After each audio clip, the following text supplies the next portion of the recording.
Hi friends, வாங்க இன்றைக்கி சொரக்காயில் சாம்பார் எப்படி வைக்கலான்னு பார்க்கலாங்க. அதுக்கு மீடியம் சைஸில் ஒரு சுரக்காய் எடுத்து வச்சுருக்கேங்க. அதில் மேலே இருக்கிற தோலை எடுத்துட்டு நல்லா கழுவிட்டு இந்த மாதிரி பொடியாக நறுக்கி வச்சுருக்கேன். அதுக்கப்புறம் ஒரு கடாய் வச்சுக்கோங்க. அதில் சிறிதளவு நல்லெண்ணெய் இன்றைக்கி ஊற்றிருக்கேங்க. நீங்கள் உங்கள்கிட்ட என்ன ஆயில் இருக்கோ நீங்கள் அதை யூஸ் பண்ணிக்கலாம். சிறிதளவு வெந்தயம் சேர்த்துக்கிறேங்க. வெந்தயம் நிறைய சேர்த்துக்கூடாதுங்க. சேர்த்துனிங்கன்னா கசப்பு வந்துடும். சிறிதளவு மட்டும் எடுத்துக்கோங்க. இது கூட கடுகு சிறிதளவு சேர்த்துக்கோங்க.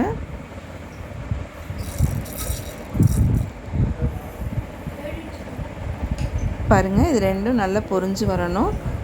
வெந்தயம் கருகக்கூடாதுங்க. கருகிருச்சுன்னா ரொம்ப கசப்பு வந்துடுங்க. கருகாமல் பொன்னிறமாக வர வரைக்கும் வதக்கிக்கோங்க. பாருங்கள், இந்த மாதிரி பொரிஞ்சு வந்ததுக்கப்புறமா சின்ன வெங்காயம் பொடியாக நறுக்கி எடுத்து வச்சுருக்கேன். அதையும் சேர்த்துக்கலாங்க. இது கூட ஒரு வரமிளகா, சிறிதளவு கருவேப்பிலை தழை போட்டு நல்லா வதக்கிக்கலாம். இந்த சாம்பார் ரொம்ப ரொம்ப ஈஸிங்க. சீக்கிரம் செஞ்சிடலாம்.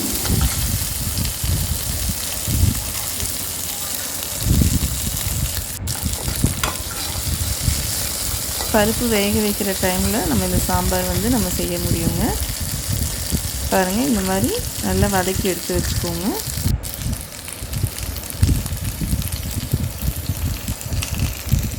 பச்சை வாசம் போகிற அளவுக்கு நல்லா வதக்கிக்கோங்க.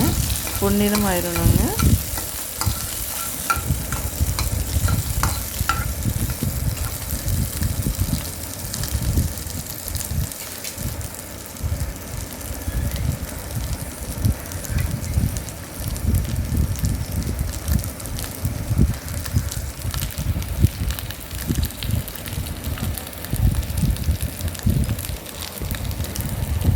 எப்போவுமே வெங்காயத்தோடு நான் கொஞ்சோண்டு சால்ட் உப்பு சேர்த்து வதக்குவேன்.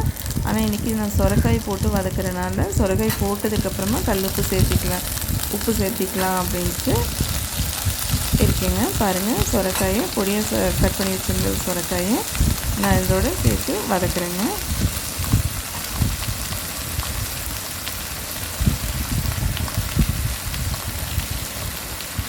இது கூட கொஞ்சோண்டு சால்ட் உப்பு சேர்த்து நல்லா வதக்கி எடுத்துக்கோங்க.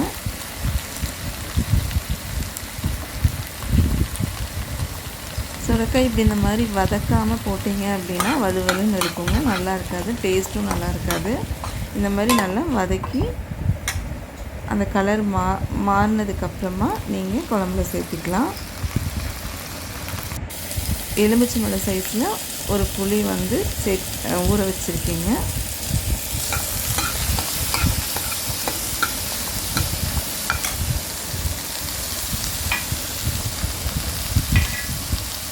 பாருங்கள், இந்த ஸ்டேஜில் லைட்டாக சால்ட் உப்பு சேர்த்துக்கிறேங்க.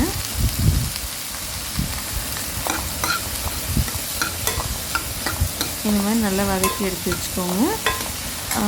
நான் பார்த்திங்கன்னா ஒரு டம்ளர் பருப்பு எடுத்து அதில் 3 தக்காளி போட்டு இந்த மாதிரி வேக வச்சு தனியாக எடுத்து வச்சுருக்கேன். நான் குக்கரில் தாங்க பருப்பு வேக வச்சுருக்கேன். 2 விசில் விட்டு எடுத்துருக்கேங்க. பாருங்கள், நல்லா வதங்கி வந்துருச்சு. வெங்காயம் சுரைக்காயும் நல்லா வதங்கி வந்துருச்சு. அதை தனியாக எடுத்து வச்சுக்கலாம்.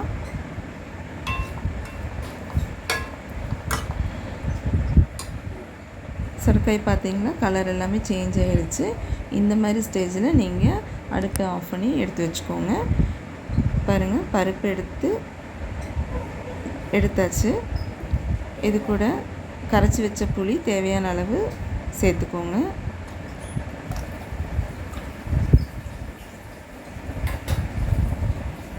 ஒரு ஸ்பூன் மிளகாத்தூள் சேர்த்துக்கோங்க.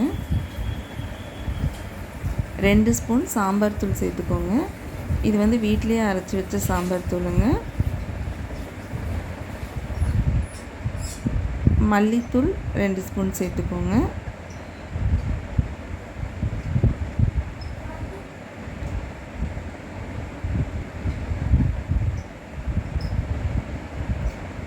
சாம்பார் தூள் நீங்கள் கடையில் வாங்குறதையும் யூஸ் பண்ணிக்கலாம். உங்கள்கிட்ட என்ன சாம்பார் தூள் இருக்கோ நீங்கள் அதை யூஸ் பண்ணிக்கோங்க.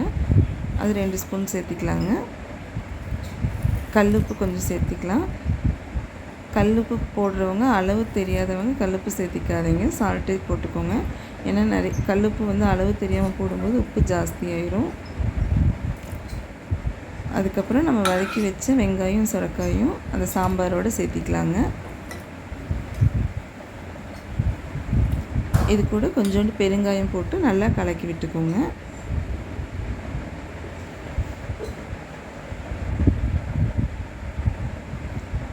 அரை ஸ்பூன் மஞ்சத்தூள் போட்டிருக்கேங்க. நம்ம எந்த தூள் போட்டாலும் நல்லா கலக்கி விட்டுக்கோங்க. ஏன்னா கட்டி கட்டியாக நிற்கக்கூடாது. இந்த மாதிரி கலக்கி விடும்போது நல்லா கரைஞ்சி வந்துடும். நல்லா சாம்பார் வந்து கொதிக்க விடணுங்க. இந்த மாதிரி கொதித்ததுக்கப்புறமா பாருங்கள், கலரும் நல்லா ஆயிடுச்சு, டேஸ்ட் வைஸாகவும் நல்லா இருந்துச்சுங்க. இது கூட தேங்காயும் நீங்கள் சேர்த்துக்கலாம். பிடிச்சிருந்தா நீங்களும் செஞ்சு பார்த்துட்டு எப்படி இருக்குன்னு கமெண்ட்ஸில் சொல்லுங்கள். லைக் பண்ணுங்கள், ஷேர் பண்ணுங்கள், கமெண்ட்ஸ் பண்ணுங்கள். சப்ஸ்கிரைப் பண்ண மறந்துடாதீங்க. தேங்க்யூ.